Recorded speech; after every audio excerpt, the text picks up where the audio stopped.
ইতিহাসের পাতায় কিছু ঘটনা এমন যা শুনে ঈমান আমল আরো দৃঢ় করেছি।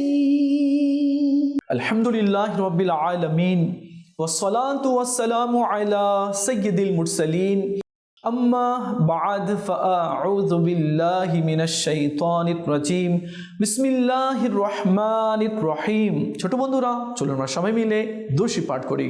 আসসালাতু ওয়াসসালামু আলাইকা ইয়া রাসূলুল্লাহ, আসসালাতু ওয়াসসালামু আলাইকা ইয়া হাবিবাল্লাহ, আসসালাতু ওয়াসসালামু আলাইকা ইয়া নবিয়াল্লাহ ওয়া আলা আলিকা ওয়া সাহাবিকা ইয়া নূরাল্লাহ।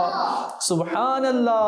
প্রিয় মাদিনী চ্যানেলের দর্শকবৃন্দ আর আমার ছোট্ট বন্ধুরা, আশা করছি সবাই ভালো আছেন। আপনাদের মাঝে আমরা যে অনুষ্ঠান নিয়ে এসেছি সেই অনুষ্ঠানের নাম হচ্ছে ঘটনা থেকে শিক্ষা। আমরা এই অনুষ্ঠানে কিছু কিছু ঘটনা বলার চেষ্টা করি আর সেই ঘটনা থেকে কিছু শিক্ষা অর্জন করার চেষ্টা করি। বিশেষ করে এই অনুষ্ঠান সাজানো হয়েছে আমার ছোট্ট বন্ধুদেরকে নিয়ে। চলুন আগে আমরা দুরূদ শরীফের একটি ফজিলত শুনি, এরপরে আমরা চমৎকার মজার ঘটনা শুনব। আল্লাহ নবী সাল্লাল্লাহু তাআলা আলাইহি ওয়া আলিহি ওয়াসাল্লাম ইরশাদ করেছেন, তোমরা যেখানেই থাকো আমার উপরে দরুদ পড়ো, কেননা তোমাদের দরুদ আমার নিকট পেশ করা হয়। সুবহানাল্লাহ। আমরা যদি বেশি পরিমাণে দরুদ পাঠ করি তো আমাদের দরুদ আমার নবী সাল্লাল্লাহু আলাইহি ওয়াসাল্লামের নূরানি দরবারে পেশ করা হবে। আর এও বলা হয় কি ইয়া রাসূলুল্লাহ সাল্লাল্লাহু আলাইহি ওয়াসাল্লাম, অমুকের সন্তান অমুক আপনার উপরে দরুদ পড়েছে। সুবহানাল্লাহ। তো আমার নাম, আমার বাবার নাম আমাদের নবী হযরত মুহাম্মদ মুস্তাফা সাল্লাল্লাহু আলাইহি ওয়াসাল্লামের নূরানি দরবারে পেশ করা হয়। তো যার নাম আমাদের নবীর দরবারে পেশ করা হবে তো সে কত বড় সৌভাগ্যবান, তাই না? তো চলুন আমরা নিয়ত করে নিই, এখন থেকে আমরা অধিক হারে দরুদ পাঠ করব যাতে আমার নাম এবং আমার বাবার নাম আমাদের নবী সাল্লাল্লাহু আলাইহি সাল্লামের দরবারে পৌঁছে যায়। সাল্লু আলাল হাবিব সাল্লাল্লাহু তাআলা আলা মুহাম্মদ সাল্লাল্লাহু আলাইহি ওয়াসাল্লাম। কাউকে কোনো সময় তুচ্ছ মনে করতে নেই, কাউকে ইগনোর করতে নেই। অনেকে এমন মনে করে সে কে ড্রেস আপ করেছে, আমার ড্রেস তো তার চেয়ে ভালো, সে কি জানে তার চেয়ে বেশি আমি জানি, তার কি ক্ষমতা, তার চেয়ে বেশি আমার শক্তি রয়েছে। না, কাউকে কোনো সময় তুচ্ছ মনে করতে নেই, কাউকে দুর্বলও মনে করতে নেই, কাউকে ছোট মনে করব না এবং কাউকে আমরা নিজের থেকে কমও মনে করব না। কেননা আল্লাহ তাআলা সবাইকে কিছু না কিছু ক্ষমতা দান করেছে। আল্লাহ তাআলা নিজের বান্দাকে কিছু না কিছু সৌন্দর্য আর কিছু না কিছু গুণ আল্লাহ তাআলা দান করেছে। আপনাকে কিছু আল্লাহ গুণ দান করেছে, ইনাকে কিছু আল্লাহ তাআলা গুণ দান করেছে। তো কাউকে নিজের থেকে তুচ্ছ মনে করতে নেই। সবাই ভাই ভাই আমরা।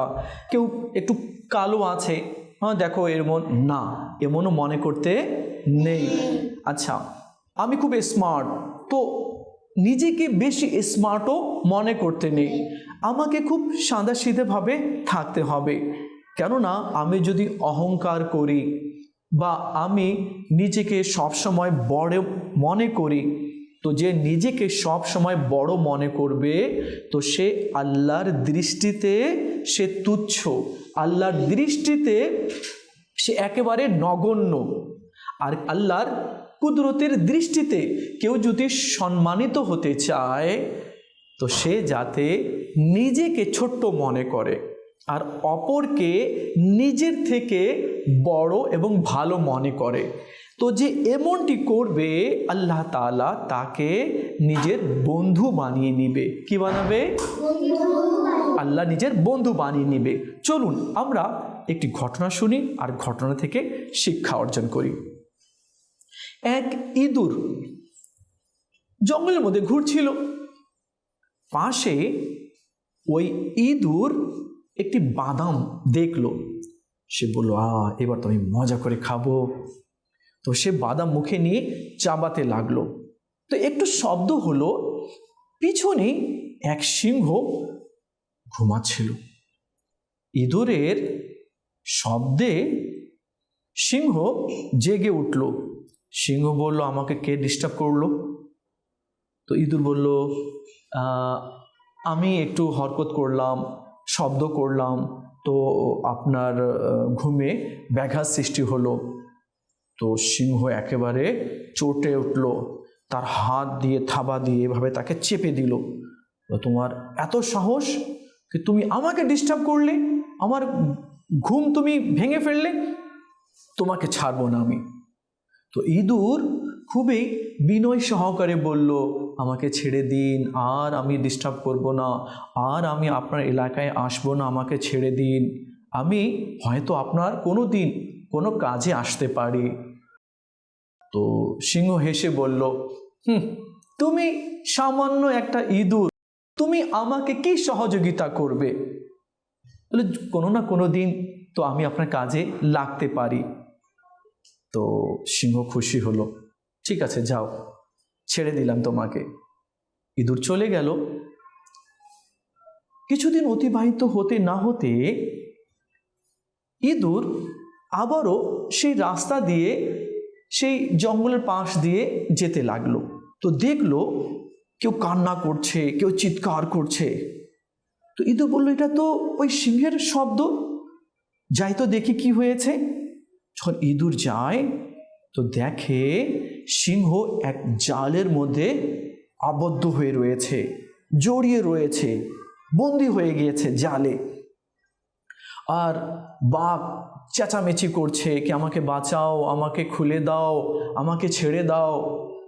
ইঁদুর দৌড় দিয়ে গেল আর বলল, সিংহ ভাই তুমি চিন্তা করো না, আমি চলে এসেছি তোমার সাহায্যের জন্য। তো ওই ইঁদুর ওই নেট জালকে আস্তে আস্তে করে কেটে ফেলতে শুরু করলো।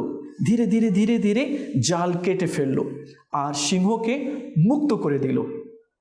সিংহ বলল, তুমি এত ছোট, তারপরেও তুমি এত বড় কাজ করলে, তুমি আমাকে এই জাল থেকে মুক্ত করে দিলে। আমি তো তোমাকে তুচ্ছ মনে করেছিলাম, আমি তো তোমাকে ছোট্ট মনে করেছিলাম, কিন্তু তুমি এত বড় কাজ করলে, আমাকে তুমি মুক্ত করে দিলে। সে মনে মনে বলল কি না, আমার ধারণা ভুল ছিল, আমি এই ইঁদুরকে ছোট্ট মনে করে তাকে ইগনোর করেছি আর ভেবেছিলাম সে আমার কি সহযোগিতা করতে পারবে। কিন্তু না, আজ আমি দেখতে পারলাম ইঁদুর অনেক বড় কাজ করে ফেলেছে, আমাকে মুক্ত করতে সে সহযোগিতা করেছে। তো প্রিয় ছোট্ট বন্ধুরা, আপনারা শুনলেন, কখনো কাউকে কোনো ক্ষেত্রে কোনো সময় তুচ্ছ মনে করা যাবে না, কাউকে অবহেলা করা যাবে না। কেননা আল্লাহ তাআলা সবাইকে কিছু না কিছু গুণ দান করেছে। এখন অনেকে মনে করে কি আমি তো খুব সুন্দর পড়তে পারি আর তাড়াতাড়ি মুখস্থ করতে পারি, সে তো পারে না। না, হয়তো আল্লাহ তাআলা তাকে আরও কিছু গুণ দান করেছে যেটা আমার মাঝে নেই। তো এই জন্য আমরা একের অপরকে ভালোবাসবো, একের অপরের সম্মান করব, কেননা সেও আল্লাহর বান্দা, আমিও আল্লাহর বান্দা। এমনও তো হতে পারে কি আল্লাহ তাআলা তার উপরে সন্তুষ্ট, আমার উপরে সন্তুষ্ট নেই।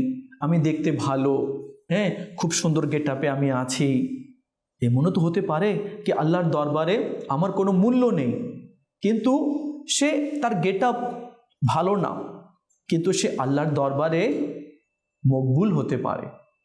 তো যে আল্লাহর দরবারে মকবুল, যে আল্লাহর দরবারে পছন্দনীয়, তো সেই হচ্ছে কামিয়াব, সেই হচ্ছে সাকসেস। কিন্তু যার কাছে কোটি কোটি টাকা আছে, ব্যাংক আছে, ব্যালেন্স আছে, ঘর আছে, বাড়ি আছে, পোশাক আছে, ভালো ভালো খাবার আছে, কিন্তু তার উপরে আল্লাহ সন্তুষ্ট নেই, তো তার কোনো মূল্য আছে? কোনো মূল্য নেই। যার উপরে আল্লাহ সন্তুষ্ট সেই হচ্ছে দামি। এখন আমাদেরকে দেখতে হবে যে আমি আল্লাহ পাকের পছন্দনীয় বান্দা হতে পেরেছি কিনা, আমি কি আল্লাহ পাকের হুকুম অনুযায়ী চলছি, আমি কি নামাজ পড়ছি, আমি কি কোরআনে পাকের তেলাওয়াত করছি, আমি কি মা বাবার সম্মান করছি, আমি কি বড়দের আদব করছি, আমি কি বড়দের আগে সালাম করছি। যদি করছি তাহলে তো ভালো, আর যদি আমি বড়দের সম্মান করছি না, বড়দের সালাম করছি না, বড়দের আদব করছি না, বড়দের কথা শুনছি না, তাহলে বুঝে নিতে হবে আমি আল্লাহর দরবারে পছন্দনীয় নাও হতে পারি। তো আল্লাহ পাকের দরবারে পছন্দনীয় বান্দা হতে হলে আমাদেরকে ঠিক হতে হবে, ভালো হতে হবে, বড়দের সম্মান করতে হবে। বড়রা আসছে, হ্যাঁ, আমার দিকে বা আমার রুমে বা আমার পাশে বড় আসছে, তো আমাকে কি করতে হবে? দাঁড়িয়ে যেতে হবে। কি করতে হবে? দাঁড়িয়ে যেতে হবে, সালাম দিতে হবে, মুসাফা করতে হবে। বাবা আসলে বাবার হাত চুমু খেতে হবে। হ্যাঁ, তো আমরা পানি দিতে হবে। ঠিক, হ্যাঁ, তিনি অনেক দূর থেকে এসেছে। হ্যাঁ, অসুস্থ ফিল করলে আরাম করতে দিতে হবে। সুবহানাল্লাহ, চমৎকার তো তোমরা বলছো, সুন্দর কথা। প্রিয় ছোট বন্ধুরা, আমাদের ছোট বন্ধুরা সুন্দর সুন্দর কথা বললেন কি বড়রা আসলে তাদেরকে আরাম করতে দিতে হবে, কেন হয়তো তারা ক্লান্ত ফিল করছে। তো এখন থেকে আমরা এই সব বিষয়ে খেয়াল রাখার চেষ্টা করব। চলুন আরেকটি ঘটনা শুনি। এটাও একটি মজার গল্প, আর এই গল্প থেকে আমরা কিছু শেখার চেষ্টা করব। এক ধোপা ছিল। ধোপা কাকে বলে? যে কাপড় ধৌত করে, গ্রামবাসীর কাপড় নেয়, সে ঘাটে যায়, ঘাটে গিয়ে কাপড় ধয় এবং যার যার কাপড় তাকে দিয়ে কিছু পারিশ্রমিক, কিছু টাকা পয়সা নেয়। তার একটা গাধা ছিল আর একটা ছেলে ছিল। গাধার উপরে কাপড়গুলো চাপিয়ে সে নিয়ে যেত ঘাটে, কাপড় ধুয়ে নিয়ে আসতো। এভাবে সে জীবন অতিবাহিত করত। একদিন দেখা গেল গাধা অসুস্থ, গাধা হাঁটতে পারছে না। গাধাকে খুব টেনে হিচড়ে উঠানো হচ্ছে, কিন্তু সে উঠছে না। গাধা ক্লান্ত। এখন কি করবে? কাজ তো অনেক আছে। এখন ওই ধোপা আর ধোপার ছেলে এত কাপড় মাথায় নিয়ে যায় ঘাটে, কাপড় শুকায়, আবার নিয়ে আসে, অনেক কষ্ট। এখন ধোপা বলে এত কষ্ট করা তো সম্ভব নয়, গাধাকে কিভাবে ঠিক করা যায়? ডক্টরকে ডাকলো। পশু ডক্টর হয় না? হ্যাঁ, যেভাবে মানুষের ডক্টর আছে অনুরূপভাবে পশুরও ডক্টর আছে। যেমন ঘোড়া, গরু, ছাগল, মুরগি, এদেরও ওষুধ আছে। তো ডক্টরকে ধোপা নিয়ে আসলো। বললো, ডক্টর বাবু দেখুন তো আমার গাধার কি হয়েছে, কয়েকদিন ধরে উঠতেই পারছে না, আর এর কারণে আমাদের কষ্ট হচ্ছে। এখন আমরা কি করব? একটু দেখুন তো এর কি হয়েছে। ডক্টর চেক করলো, চেক করার পরে বলল, আরে তোমরা তো এই পশুকে, এই গাধাকে খেতেও দাওনি, যার কারণে সে দুর্বল হয়ে পড়েছে। একে তো পর্যাপ্ত পরিমাণের খাবার দিতে হয়, তোমরা হয়তো তাকে খাবার দেওনি, যার কারণে সে দুর্বল হয়ে পড়েছে। আর এত দুর্বল হয়ে পড়েছে কি দাঁড়াতেও পারছে না। তোমরা যদি এই গাধা থেকে কাজ নিতে চাও তাহলে একে পর্যাপ্ত পরিমাণে খাবার দিতে হবে। দেখো তোমরা তো প্রতিদিন খাও না। ধোপা বলে, হ্যাঁ আমরা প্রতিদিন খাই, নাস্তা করি, দুপুরে খাই, রাত্রে খাই। তো ডক্টর বলল, এই গাধাকে তোমরা খেতে দিয়েছো? 2বার 3বার খাবার দিয়েছো? বলো না। এই কারণে তো সে দুর্বল হয়ে পড়েছে, একে খেতে দাও, এ ঠিক হয়ে যাবে, তো তোমার কাজ করে দিবে। এখন ধোপা বলল, হায় এ কি করলাম, আমরা তো ভালো কাজ করিনি, নিজে পেট ভরে খেতাম, কিন্তু এই জানোয়ারকে খেতে দিতাম না। যাই হোক, এখন বেশি বেশি ঘাস এবং গাধার খাবারগুলো দিতে লাগলো। 1 দিন, 2 দিন, 3 দিন, 4 দিন, 5 দিন পর গাধা ঠিক হয়ে গেল। এখন ধোপার ছেলে বলল, বাবা আমরা যদি গাধা থেকে কাজ নিতে চাই তাহলে গাধাকে কি করতে হবে? খেতে দিতে হবে। বলে হ্যাঁ তুমি ঠিকই বলেছ, কেননা এই কদিন আমাদের অনেক কষ্ট হয়েছে। এখন থেকে গাধাকে রেগুলার খেতে দেওয়া হতো। এখন ধীরে ধীরে ধীরে ধীরে গাধা আগের চেয়েও বেশি কাজ করতে লাগলো। তো প্রিয় ছোট্ট বন্ধুরা, এই গল্প থেকে আমরা কি শিক্ষা অর্জন করলাম? আমাদের বাড়িতেও গরু আছে, ছাগল আছে, হাঁস আছে, মুরগি আছে, অনেকের বাড়িতে বিড়ালও থাকে এবং মাছ রাখে, এরপরে পাখিও অনেকেই পোষে, তাই না? এবং কবুতরও দেখা যায়। আমরা শখ করে তো বাড়িতে নিয়ে আসি পশুগুলোকে, কিন্তু আমরা খেতে দেই না। গরু আমাদের বাড়িতে আছে আর আমরা চাই যাতে পর্যাপ্ত পরিমাণে দুধ তার থেকে আমরা পাই। যদি আমরা খেতে না দিই তাহলে দুধ পাবো? আমরা পাবো না। আমরা চাই মাছ তাড়াতাড়ি বড় হোক পুকুরে। যদি মাছকে আমরা খেতে না দিই তাহলে বড় হবে? বড় হবে না। দেখো, আমি তোমাদেরকে একটি হাদিস শোনাচ্ছি। প্রিয় ছোট্ট বন্ধুরা, আপনারাও শুনুন। আমাদের নবী সাল্লাল্লাহু তাআলা আলাইহি ওয়াসাল্লাম বলেছেন কি যারা পশু পাখিকে অযথা কষ্ট দিবে তো কিয়ামতের দিনে আল্লাহ তাআলা ওই ব্যক্তিকে শাস্তি দিবে।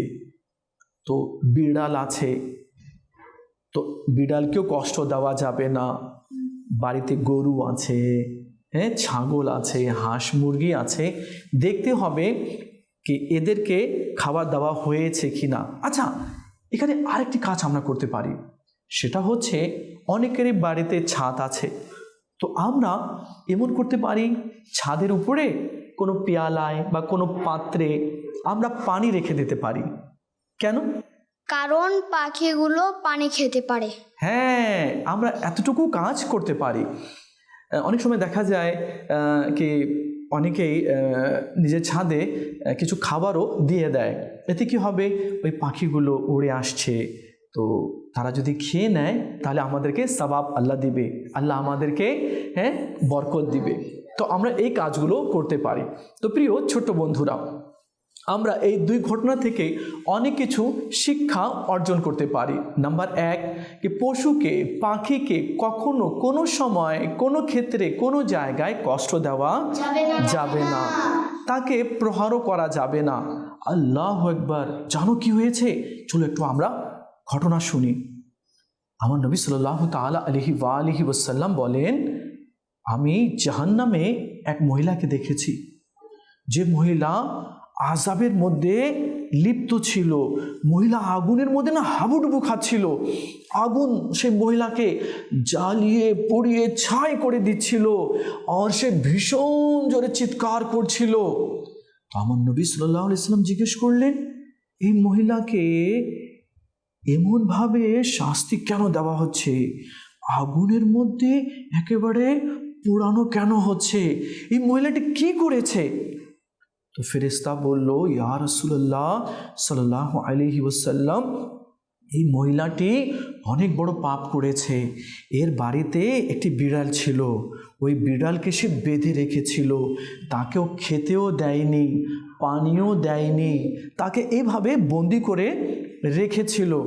আর সেই বিড়াল না খেয়ে মারা গেল, যার কারণে আল্লাহ তাআলা এই মহিলাকে আযাব দিচ্ছে।